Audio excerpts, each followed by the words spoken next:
Back to the Future. Could it actually happen with a real time machine? I was devastated. I thought if I could build a time machine that I could go back and see him again and tell him what was going to happen, maybe save his life. And so that became an obsession for me. In 1997, a self-taught electronics enthusiast named Mike Markham reportedly activated a machine he had spent years assembling in his garage. He stepped into the strange energy field it produced. And then he was simply gone. No trace, no farewell, no explanation. That very night, the garage was consumed by fire. When investigators searched the ruins, they found melted copper wiring, destroyed transformers, and a 6-foot-wide circular scorch mark burned deep into the concrete floor. But there was one thing they didn't find: Mike Markham. His body was nowhere to be seen. The only item left untouched by the flames was a handwritten note hidden inside a metal toolbox. For nearly 3 decades, people across the internet argued endlessly about his fate. Had he accidentally traveled through time? Was he taken by a secret government program? Did he somehow open a gateway to another reality? Some believed he had died. Others insisted he had never existed in the first place. Then, in 2022, something unbelievable happened. Mike Markham appeared again. He looked older, worn down, and carried with him a wooden box filled with journals, technical sketches, and what he claimed was 29 years' worth of evidence. But according to Mike, what he brought back wasn't evidence of time travel. It pointed to something far more disturbing. Before we uncover the truth, take a second to subscribe. If you enjoy real mysteries, unexplained disappearances, and stories that blur the line between science and the impossible, you're in the right place. Now let's find out what really happened to Mike Markham. This is the story of Mike Markham and the discovery that changed everything. Mike spent his childhood in rural Missouri during the 1970s and 1980s. He wasn't a university graduate, had no financial backing, and knew no influential scientists. What he did have was an overwhelming fascination with electricity. He searched scrapyards for discarded transformers, taught himself electronics through library books, and spent nearly every spare moment inside a converted garage behind a rented farmhouse. There, he built anything capable of producing massive electrical discharges, Tesla coils, Jacob's ladders, and other high-voltage experiments. He wasn't chasing fame or trying to prove a theory.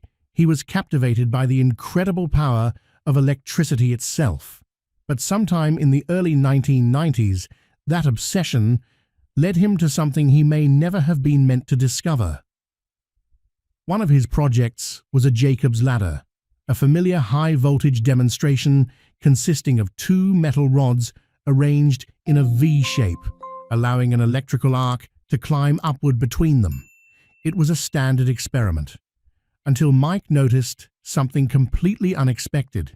When he aimed an inexpensive laser beam through the electrical arc, the behavior of the arc appeared to change. It became steadier, more concentrated, and nearby objects seemed to flicker in unusual ways. At first, he assumed his eyes were playing tricks on him. The intense brightness of the arc could easily create visual distortions, but the strange behavior kept repeating, and he couldn't ignore it. So he began testing methodically.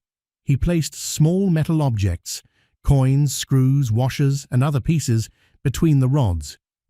Occasionally, for the briefest instant, those objects appeared to vanish completely. They didn't fall. They didn't move. They simply disappeared, and then reappeared exactly where they had been moments later. That was the moment everything changed. From then on, Mike's life could be divided into 2 chapters: before the experiment and after it. He became completely consumed by the mystery. Every experiment was carefully documented. He recorded voltage readings, environmental conditions, detailed diagrams, and every change he made to the setup. Deep down, he believed he had stumbled across something genuine, something science couldn't yet explain. The problem was, he had no idea what it actually was. More than anything, he needed someone to tell him he wasn't imagining it. In January 1995, Mike decided to call Coast to Coast AM, the famous late-night radio program hosted by Art Bell.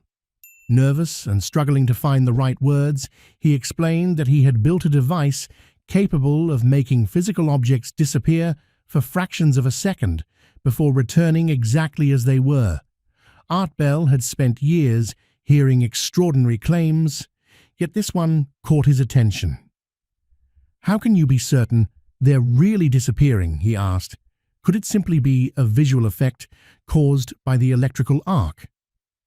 Mike's response changed the mood of the conversation. "I know they're disappearing because I can feel it," he replied. "Whenever the field reaches the right level, something about the entire garage feels just wrong. It's as if the air itself freezes. And it's not just me. My dog refuses to go anywhere near the garage now. Birds won't even land on the roof. Whatever that field is doing, living creatures seem to instinctively avoid it." For a moment, there was complete silence. Then Art Bell responded carefully. "Mike, document everything, get witnesses, record your experiments on video, then call me again." That single piece of advice would change the course of Mike's story forever. If you're fascinated by mysterious cases like this, make sure to subscribe now, because this story is only beginning. Over the months that followed, Mike pushed his experiments further than ever before. Making objects briefly disappear was no longer enough. He wanted to discover just how far the phenomenon could go. He wanted more than just answers. He wanted to master the phenomenon, control it, and push it beyond its limits. But there was one major obstacle: power. The homemade equipment he had collected from scrapyards simply wasn't enough. So, during the summer of 1995, Mike made a decision that would change everything. He broke into a rural electrical substation and stole 6 industrial-grade transformers. Back in his garage, he connected them into a single high-voltage system capable of drawing enormous amounts of electricity directly from the power grid. The results were impossible to ignore. The moment he activated the machine, nearby homes experienced a noticeable brownout. Lights dimmed and flickered, electrical equipment shut down unexpectedly, and utility engineers quickly traced the unusual surge back to one location: Mike's garage. Authorities arrested him soon after. He was charged with theft and reckless endangerment and sentenced to 60 days in county jail. For most people, that would have been the end of the story. They would have accepted the consequences, abandoned the experiment, and returned to a normal life. Mike wasn't like most people. Those 60 days behind bars didn't weaken his obsession, they intensified it. Instead of letting the idea go, he spent his time filling pages with fresh diagrams, refining electrical calculations, and designing an even more powerful version of the machine.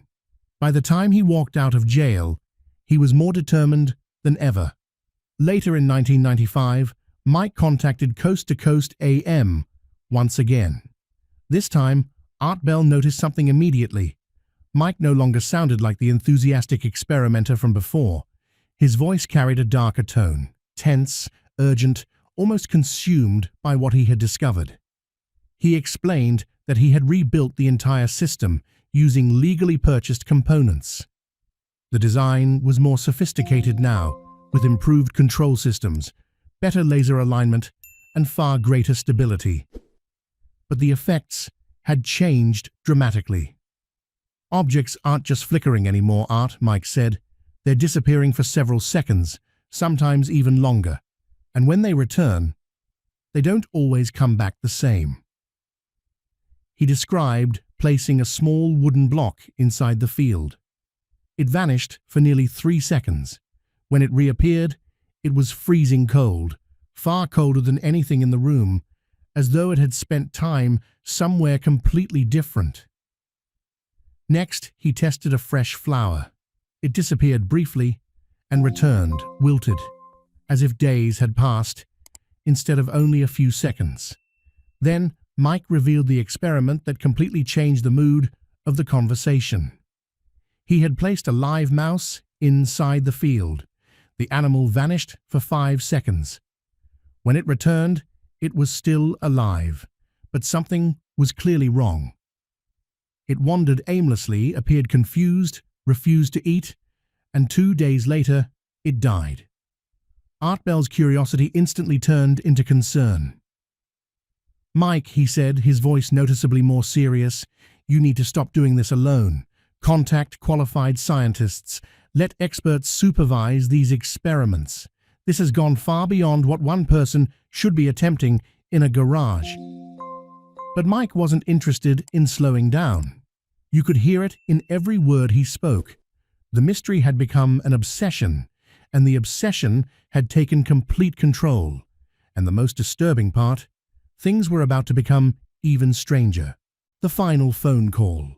In late 1996, Mike Markham made what would become his final call to Coast AM. He claimed his machine had become so powerful that he could step into its energy field himself. According to Mike, time seemed to slow around him, and when he returned, far more time had passed than he had experienced. When Art Bell asked if he had built a time machine, Mike wasn't sure.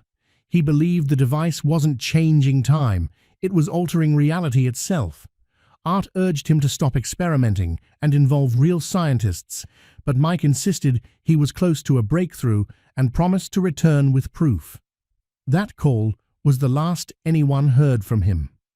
By 1997, Mike had disappeared. His phone was disconnected, letters went unanswered, and his farmhouse appeared abandoned. Soon after, a fire destroyed his garage. Investigators found melted transformers, scorched concrete, and a mysterious handwritten note reading, "It's not about time. It's about the way you see things." There was no body and no sign of Mike. Police concluded he had fled before the fire and quietly closed the case. But online, the mystery only grew bigger, turning Mike Markham into one of the internet's most enduring legends. By the summer of 1997, Mike Markham had become an online legend. Message boards and paranormal forums overflowed with theories. Some believed he had traveled into the future. Others claimed he had been sent into the past. There were stories about secret government experiments, interdimensional portals, and elaborate hoaxes. Even Coast AM devoted entire broadcasts to discussing his disappearance. But the mystery only grew stranger. In 1998, an internet researcher uncovered a newspaper clipping from 1930 describing the discovery of an unidentified man's body on a California beach. Witnesses reported that the man appeared to be in his early 30s and was wearing clothing that looked unusually modern for that era. Investigators had also recovered a small rectangular metal device from one of his pockets. Covered with buttons and unfamiliar markings, it puzzled everyone at the time. Years later, when the old photograph of the device was digitally enhanced and shared online, many people claimed it resembled something a 1990s electronics hobbyist might have built. Some even believed its design looked remarkably similar to the control units shown in Mike Markham's sketches. That discovery sparked a chilling theory. Had Mike somehow traveled back to 1930 and died there? Could the mysterious device have been one of his experimental machines? There was very little evidence to support the idea, but it quickly became one of the most popular legends surrounding his disappearance. Before long, Mike Markham was remembered as the man who allegedly built a time machine and died decades before he was ever born. For years, that was where the story ended, until 2006. In September of that year, a physics professor from Oregon named Dr. Harold Voss received an email that immediately caught his attention. The sender claimed to be Mike Markham. The message read, "I know people believe I'm dead. I'm not. But I'm not exactly where you think I am. The machine worked, but not the way I expected. I'm sending you diagrams for the third-generation vortex stabilization frame. Don't build it, just study it. Learn what I couldn't." Attached to the email were detailed technical drawings, advanced circuit designs, mathematical equations, and repeated warnings about dangerous biological side effects. The material appeared far more sophisticated than anything Mike had previously discussed publicly. Dr. Voss tried to respond, but the email bounced back. After tracing its origin, he discovered it had been sent from a public library in Kauai, Hawaii. Authorities investigated, but no one remembered seeing anyone matching Mike's description. Once again, the trail ended without answers. Then, in 2022, nearly 29 years after Mike disappeared, the mystery took another unexpected turn. Andrew and Melanie Carter had recently purchased an old farmhouse in rural Ohio. While renovating the attic, they discovered a heavy wooden box hidden behind a section of insulation. A label attached to it read, "M. Markham, do not open until the right time." Inside were handwritten journals, circuit diagrams, electronic components, and notebooks filled with entries dated from 1995 all the way to 2021. They also found a Polaroid photograph of a man standing beside a large ring-shaped metal structure. The picture was dated June 21st, 2021, and on the back someone had written, "It worked, just not the way I expected." One journal contained something even more unsettling. Written inside was the exact address of the Carter farmhouse, along with a note that read, "Magnetic field stability is optimal here. Safe storage location. They will find it when the time is right." The discovery raised impossible questions. How could Mike have known this address years before the Carters owned the property? How could documents supposedly hidden long ago contain entries dated 2021? The Carters shared their discovery on Reddit, and the story quickly went viral. Within weeks, people from around the world were discussing the mystery once again. Then, 3 weeks later, Andrew Carter received a phone call from an unknown number. The voice sounded older and exhausted, but instantly familiar to anyone who had listened to Mike's old radio interviews. "This is Mike Markham," the caller said. "I heard you found my box. I think it's finally time I explained what happened." A meeting was arranged. In October 2022, a man claiming to be Mike Markham arrived at the Carter farmhouse. He appeared to be 59 years old, the exact age he would have been if he had simply lived through the years since his disappearance. And according to those who met him, the most unbelievable part of his story was still to come. When Mike Markham finally appeared in 2022, he was the right age, but he looked much older, as though decades of unseen hardship had left their mark. According to Mike, he had never traveled through time. "The machine didn't send me through time," he explained. "It pushed me out of sync with everyone else. I was still in the same world, but no longer on the same frequency." He compared it to tuning a radio slightly off station. You can still hear the music, but it's distant and distorted. Mike said that on the night his garage burned down in 1997, he activated a far more powerful version of his machine and stepped completely into the energy field. There was no flash or dramatic effect. Instead, he felt a strange disconnect, as if reality had shifted while he remained in place. When he stepped back out, hours had passed. The machine had overheated, the garage caught fire, and although he escaped, something had changed forever. People could see him, but they struggled to remember him. Friends recognized his face, but forgot his name. His landlord couldn't remember renting to him. Even simple phone calls seemed to lead nowhere. "I didn't disappear," Mike said. "I became impossible to remember." Every experiment made the effect worse. Over the years, he drifted from place to place, unable to keep jobs or relationships because people constantly forgot he existed. As he continued researching, he reached a terrifying conclusion. The machine hadn't altered time. It had altered memory, perception, and the ability for other people to recognize and remember him. When the Carters asked why he had returned after so many years, Mike admitted he was running out of time.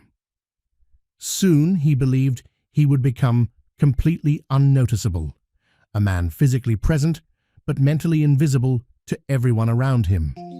Before leaving, he asked them to protect his journals, seal away the remaining equipment, and never try to find him again. They agreed. But the strangest part came after he walked out the front door. Almost immediately, Andrew and Melanie realized they were forgetting what Mike looked like. Within minutes, his face was fading from their memories. Melanie hurried to write everything down before it vanished, while Andrew struggled to remember even the sound of Mike's voice. Days later, they had to rely on their own notes just to recall the conversation. Eventually, the meeting itself felt less like a real memory and more like a dream they knew had happened but could no longer fully remember. They knew the encounter was real because the journals, the Polaroid, and their own notes still existed. But the memory of meeting Mike Markham was fading away. That was unmemory. Not simply forgetting, but slowly losing the ability to remember someone even while proof of their existence remained. If you're enjoying mysteries like this, subscribe for more stories that challenge everything we think is possible. Mike's story leaves behind one haunting question. What happens when people can no longer truly remember you? According to Mike, you don't die. You simply become impossible to hold on to.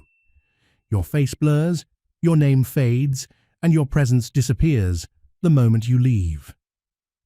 The Carters honored Mike's final wishes by securing his journals and sealing the attic. Since then, there have been scattered reports of a man resembling Mike appearing briefly at universities, conferences, and shelters, only for witnesses to forget him almost immediately. If those sightings are real, Mike Markham is still out there, alive but slowly fading from human memory. The machine worked, just not the way anyone expected. It didn't conquer time. It erased the man who built it.